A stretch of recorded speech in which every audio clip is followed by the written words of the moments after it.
विद्यार्थी मित्रांनो, भागाकार कसा करावा समजून घ्या या व्हिडिओमध्ये सविस्तर। सर्वप्रथम या व्हिडिओला जास्तीत जास्त लाईक करा व शेअर करा।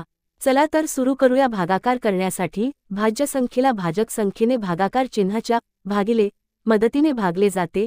जिथे भाजक संख्येचा गुणाकार करून भाज्य संख्येमधून वजा करतो, असे करत भाज्य संख्या पूर्णपणे विभाजित होईपर्यंत केली जाते। प्रत्येक वेळी भागाकार करताना भागाकारात मिळणारी संख्या आणि उरलेली बाकी शेष नोंद केली जाते, जी भाजक संख्येपेक्षा लहान असते। भागाकाराची प्रक्रिया समजून घेण्यासाठी खालील पायऱ्या वापरा। 1.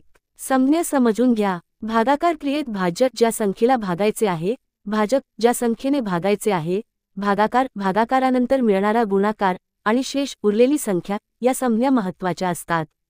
2. भाज्य आणि भाजक ठरवा। सर्वप्रथम कोणती संख्या भाज्य आहे आणि कोणती संख्या भाजक आहे हे ठरवा।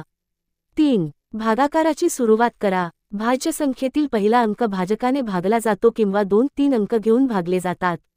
4. गुणाकार करा। भागाकारानंतर मिळणाऱ्या संख्येला भाजकाने गुणा। 5. वजाबाकी करा। हा गुणाकार भाज्य संख्येमधून वजा करा। 6. उरलेली संख्या लिहा। भागाकार क्रियेतील उरलेली संख्या शेष खाली लिहा। 7. पुन्हा करा। भाज्य संख्येतील पुढील अंक खाली घ्या आणि ही प्रक्रिया पुन्हा करा। भाज्य संख्या पूर्णपणे विभाजित होईपर्यंत ही प्रक्रिया चालू ठेवा। उदाहरणे: 15/3 बरोबर, येथे 15 भाज्य आहे आणि 3 भाजक आहे। 3चा गुणाकार 5 पर्यंत केल्यास 15 येतात। 3 5 बरोबर 15। 15 ते 15 बरोबर 0, म्हणून शेष 0 आहे। म्हणून 15 वा 3 ने भागल्यास भागाकार 5 येतो।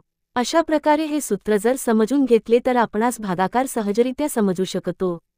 भागाकार कसा करावा या संबंधीची संपूर्ण व्हिडिओ पाहण्यासाठी या चॅनेलला सबस्क्राईब करा व शेअर करा। धन्यवाद।